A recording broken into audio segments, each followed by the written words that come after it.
চুলা জ্বলে না, ফ্যান চলে না। পাকিস্তানের করাচিতে বিদ্যুৎহীনতায় রীতিমতো নরক যন্ত্রণার মধ্যে আছেন বহু মানুষ। এই অবস্থায় ৩১ বছর বয়সী প্রকৌশলী ফাহিম আলী নিজের ছাদে সোলার প্যানেল বসিয়ে মুক্তি পেয়েছেন বিদ্যুৎ বিভ্রাট আর আকাশছোঁয়া বিলের হাত থেকে। প্রায় ১০ লাখ রুপি খরচ করে নিজেই তৈরি করেছেন অফ গ্রিড সৌর ব্যবস্থা।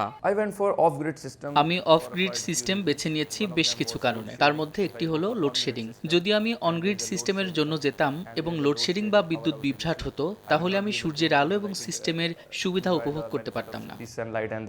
২০২১ সালের তুলনায় ২০২৪ সালে পাকিস্তানে সৌর বিদ্যুতের ব্যবহার বেড়েছে ৩ গুণের বেশি, যা প্রায় ১৪%। বর্তমানে চীনকেও ছাড়িয়ে গেছে দেশটি। কিন্তু এই সৌর বিপ্লব থেকে বঞ্চিত মধ্যবিত্তরা, কারণ অধিকাংশ সিস্টেমই জাতীয় গ্রিডে সংযুক্ত নয়। এতে সাশ্রয়ী বিদ্যুতের সুবিধা সবাই পাচ্ছে না। ইনভার্টার আর ব্যাটারির মতো যন্ত্রপাতির উচ্চ মূল্য বাধা হয়ে দাঁড়িয়েছে অনেকের জন্য। একই শহরের অন্য প্রান্তে থাকেন মোহাম্মদ সাদিক। ৬ সদস্যের পরিবার নিয়ে একটি ছোট ফ্ল্যাটে বসবাস তাদের। সোলার সিস্টেম কেনার সামর্থ্য নেই ছাদও। বিদ্যুৎ বিলই নিয়ে যাচ্ছে তার মাসিক পেনশনের অর্ধেক।